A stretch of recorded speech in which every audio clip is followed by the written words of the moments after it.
E aí a gente conversa um pouquinho sobre o sistema circulatório em invertebrados. Eu sei que zoologia não é muita praia do Enem, mas um outro assunto de zoologia já foi cobrado no Enem. Esse aqui é um aspecto interessante. Mesmo para o pessoal do Eu Só Quero Enem, e o resto do mundo se exploda. Então, dá uma olhada aqui com a gente. Em relação aos animais vertebrados, os vertebrados mais primitivos são os peixes, né? E peixes são bicavitários. Ora, o que é que eu quero dizer? Quando eu falo que o peixe é bicavitário, bi2, cavita, cavidade, quer dizer que o coração dele tem duas cavidades, somente um átrio e um ventrículo. Por falar moçada, em somente um átrio e um ventrículo, eu começo a colocar aqui uma espécie lá de glossário de alguns termos utilizados em relação ao sistema circulatório. Átrio é a cavidade do coração que recebe sangue. Então é por onde, moçada, o sangue chega, o átrio. Antigamente ele era chamado de aurícula, né? Então, questões antigas, livros antigos chamavam de aurícula. E ventrículo é a cavidade do coração que elimina sangue. Ou seja, sempre o sangue chega pelo átrio, o sangue sai pelo ventrículo. No caso, gente, dos peixes, você vai ter apenas um átrio e um ventrículo no coração. E a gente vai apresentar aqui, e não estou muito preocupado com a beleza dos desenhos, né, com a anatomia não, é bem esquemático mesmo. Tem um átrio e tem um ventrículo. Pelo ventrículo, gente, nós temos a saída de sangue, e esse sangue, ele é um sangue venoso. Esse sangue venoso, gente, ele vai ser enviado para as estruturas respiratórias do peixe, né, que são as brânquias, onde você elimina o CO2 e recolhe o oxigênio, com o mesmo nome dessas trocas gasosas que acontecem ao nível lá do sistema respiratório. Hematose, né? Hematose. Joga o CO2 para fora e recolhe o oxigênio. E o sangue agora passa a ser um sangue arterial, né? Esse sangue arterial rico em oxigênio é enviado, então, aos tecidos corporais do animal para fazer as trocas teciduais. Para você jogar o oxigênio nas células, recolher o CO2 e, gente, o que acontece é que com o CO2 o sangue volta a ser um sangue venoso e esse sangue venoso retorna lá pelo átrio do coração. Para quem não lembra, a gente tem lá que sangue arterial é exatamente, gente, aquele sangue rico em oxigênio. Coloração do sangue arterial vermelho bem vivo, sendo pessoas que o sangue venoso é aquele sangue rico em gás carbônico, coloração do sangue venoso, um vermelho bem escuro, puxado meio que para vinho, né? Por isso que eu vou ficar desenhando aqui, né, o sangue arterial em vermelho e o sangue venoso, né, em azul, né, porque ele é vermelho puxado lá para azul. E nós temos, gente, aqui a circulação dos peixes. Então, sangue venoso sai do ventrículo, vai para as brânquias, tem hematose, passa a ser sangue arterial, vai para os tecidos, elimina o oxigênio, né, para os tecidos, recolhe o CO2, volta a ser venoso, retorna ao coração. Esse tipo de circulação, do jeito que está aqui representado, recebe o nome de circulação simples. O que é circulação simples? Circulação simples é aquela circulação onde você só tem um tipo de sangue passeando pelo coração. Só tem sangue venoso passeando no coração.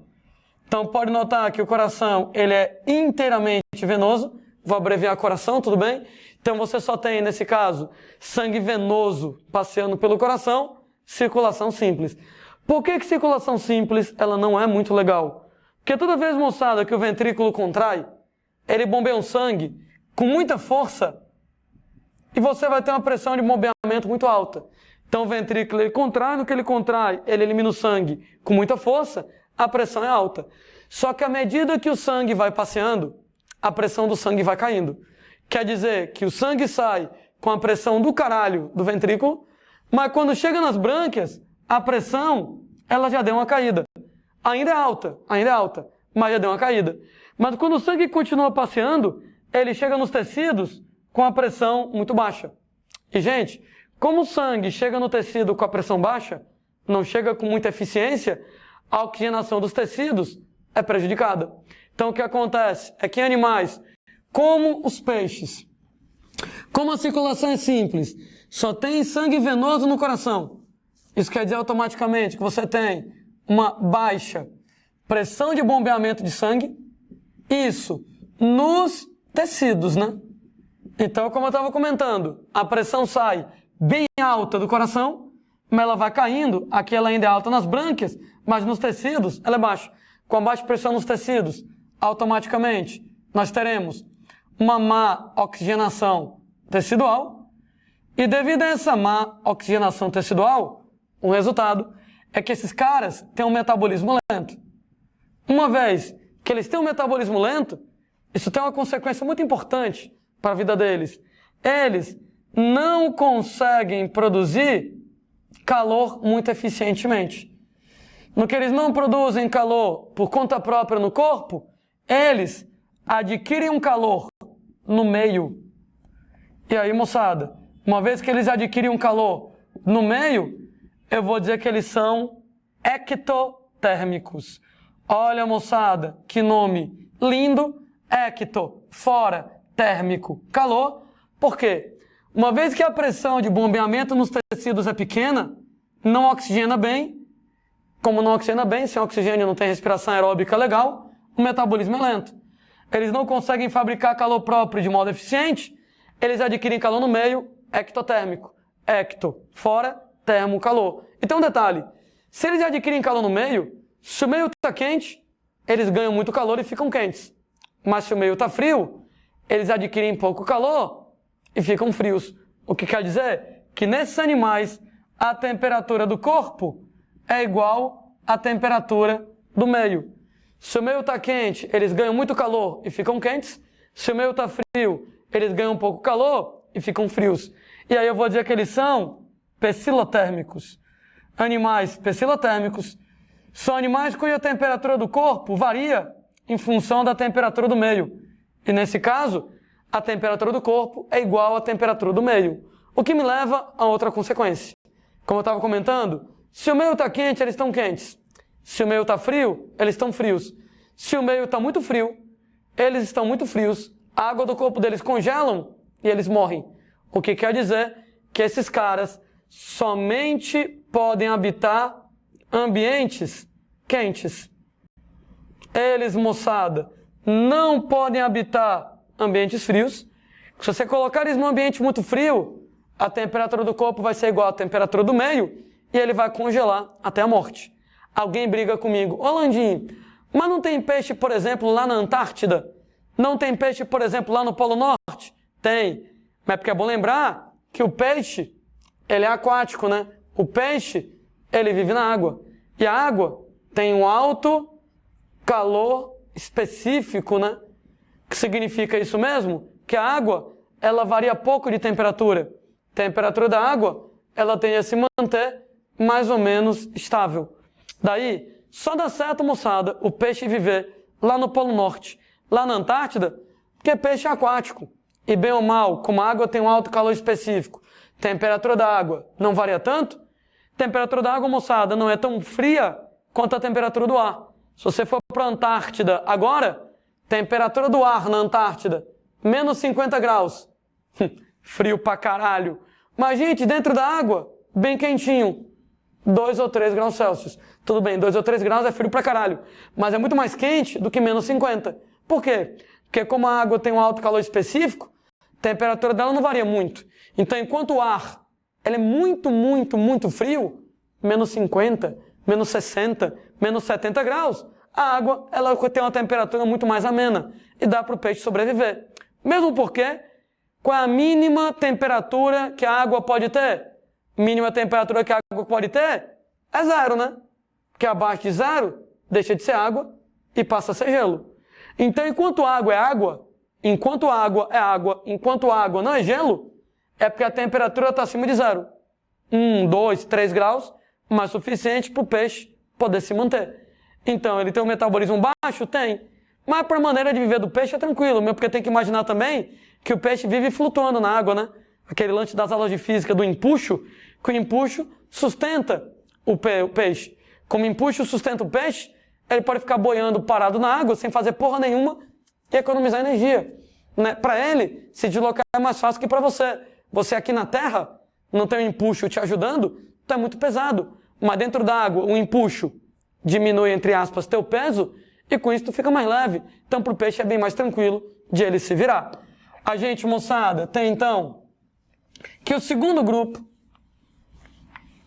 de animais vertebrados para discutir são os anfíbios. Sendo que os anfíbios, eles têm uma novidade. Anfíbios, eles são tricavitários. Ora, gente, o nome autoexplicativo. Se eles são tricavitários, 3 cavidades no coração, a partir de agora, gente, o coração deles apresenta 2 átrios e um ventrículo. Novamente, eu lembro que eu não estou muito preocupado com os detalhes anatômicos do desenho, é extremamente esquemático. Mas a partir de agora, eu vou ter um átrio direito e vou ter um átrio esquerdo. Mas, moçada, o ventrículo, ele é apenas um ventrículo, entre aspas, filho único, aqui na brincadeira. Sendo que, ideia extremamente importante, a partir de agora, em todos os animais vertebrados, existe um lado direito, existe um lado esquerdo em relação ao coração. O lado direito do coração sempre é venoso, sempre apresenta sangue venoso, e o lado esquerdo do coração sempre tem sangue arterial. Gente, isso vale para todos os animais vertebrados. Então, em todos os animais vertebrados, se eu tiver lado direito e lado esquerdo, o direito é venoso e o esquerdo ele é arterial. Como é que é a circulação de um anfíbio? Você tem, né, que do lado direito você tem sangue venoso, e o sangue venoso do átrio é jogado no ventrículo. Do ventrículo, esse sangue venoso, então, ele é jogado nas estruturas respiratórias, né? No caso lá dos anfíbios, a respiração é pelos pulmões, e a expiração também é cutânea, né? Pela pele. E aí nessa brincadeira você elimina o CO2, você recolhe o oxigênio, hematose, e aí o sangue agora, ele vai ser arterial. Esse sangue arterial, ele então vai ser levado até o átrio esquerdo, do átrio esquerdo para o ventrículo, do ventrículo, o sangue arterial será levado aos tecidos. Uma vez, moçada, que chega nos tecidos, a gente solta o oxigênio nas células para elas poderem fazer respiração celular e produzir energia, e recolhe o CO2.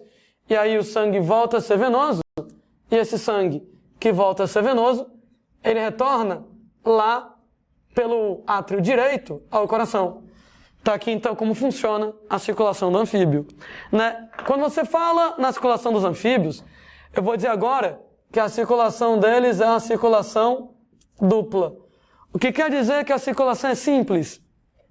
A circulação é simples quando só tem um tipo de sangue no coração, que é sangue venoso. E a circulação agora é dupla quando você tem 2 tipos de sangue no coração. Nesse caso, você tem sangue venoso e tem sangue arterial no coração. Nesse caso, gente, sangue venoso e sangue arterial, eu posso colocar a circulação dupla de outro jeito. Na circulação simples, o coração bate uma única vez, só uma vez, para o sangue passear no corpo inteiro e voltar ao coração. Mas na circulação dupla, o coração bate 2 vezes para o sangue circular. Na primeira batida, o ventrículo manda o sangue venoso para os pulmões, para a pele. Lembrando que quando o ventrículo contrai, o sangue sai com a pressão do caralho, mas da medida, moçada, que o sangue vai passeando, a pressão vai caindo. Então chega nos pulmões, na pele, com a pressão menor, mas ainda alta. Volta para o coração com a pressão muito baixa.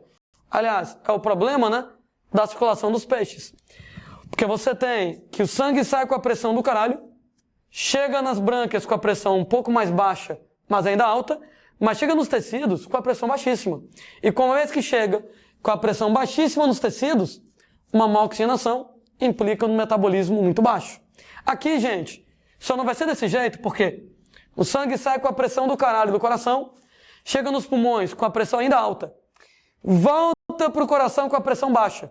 Se fosse direto para o tecido, a pressão seria baixíssima. Mas antes de ir para o tecido, o ventrículo contrai de novo. No que o ventrículo contrai de novo, o sangue recupera a pressão. No que o sangue recupera a pressão de bombeamento nos tecidos será bem elevada. O que quer dizer que com a pressão mais elevada, a eficiência das trocas é maior. A grande vantagem da circulação dupla. O coração bate duas vezes. Ele bate uma vez para o sangue e para os pulmões, a pressão do sangue nos pulmões é alta. Ele bate duas vezes para o sangue e para os tecidos, a pressão nos tecidos é alta. A grande vantagem, nesse caso, de você trabalhar com a circulação, que ela é uma circulação dupla, é exatamente que na circulação dupla nós vamos ter uma alta pressão nos tecidos. Massa, né? E aí você tem que, depois que você fez as trocas metabólicas nos tecidos, o sangue volta para o coração com a pressão bem baixa, mas aí o ventrículo contrai de novo e recupera a pressão.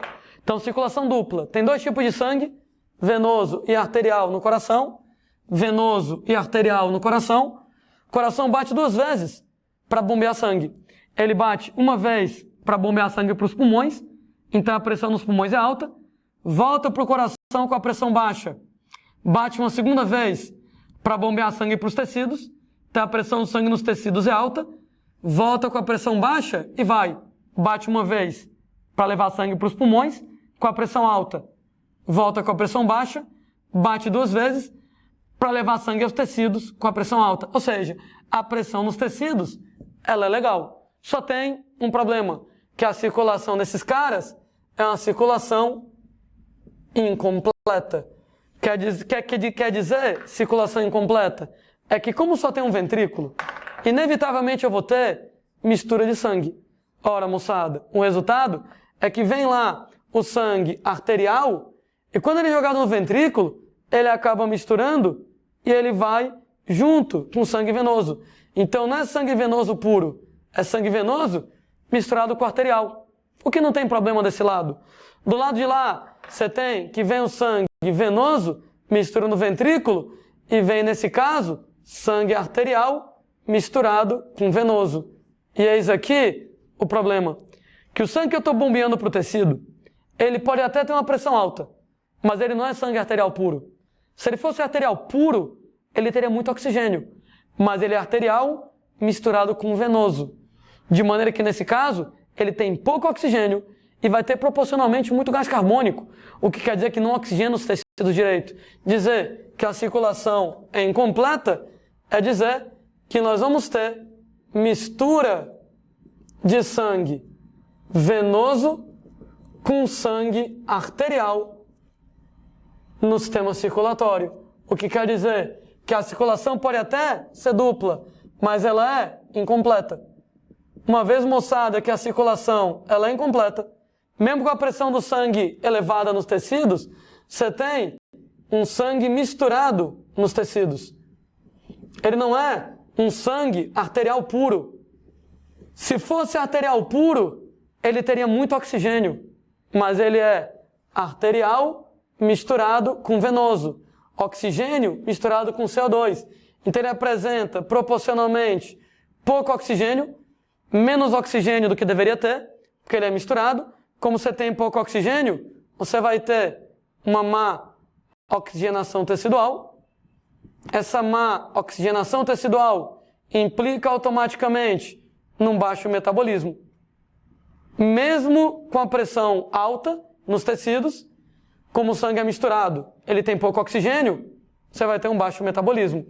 E nessa brincadeira de você ter um baixo metabolismo, a gente volta para cá. Não produz calor próprio, adquire calor no meio, ectotérmico. Então esses animais, anfíbios, eles são ectotérmicos. Como eles são ectotérmicos, como eles adquirem calor no meio, se o meio está quente, eles estão quentes. Se o meio está frio, eles estão frios.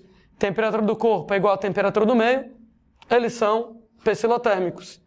E, como eles são pecilotérmicos, a temperatura do corpo é igual à temperatura do meio, se eles estão quentes, se o meio está quente, né? O corpo deles está quente. Se o meio está frio, o corpo deles está frio. Se o meio está muito frio, o corpo deles está muito frio, congela e eles morrem. De maneira que eles só podem viver em ambientes quentes. Daí, você pode notar que anfíbios só podem viver em ambientes quentes. É por isso que nunca ninguém ouviu falar de um animal do tipo o sapo das neves, né? O sapo polar. Gente, o sapo das neves, o sapo polar, é um animal impossível de existir, porque sapo é anfíbio, e como anfíbios têm circulação dupla incompleta, eles têm um metabolismo lento, eles são ectotérmicos, dependem do calor do meio. Se o meio está muito frio, eles estão muito frios. Temperatura do corpo é igual à temperatura do meio. Se o meio está muito frio, o corpo deles congela e eles morrem. Eles somente podem habitar ambientes quentes.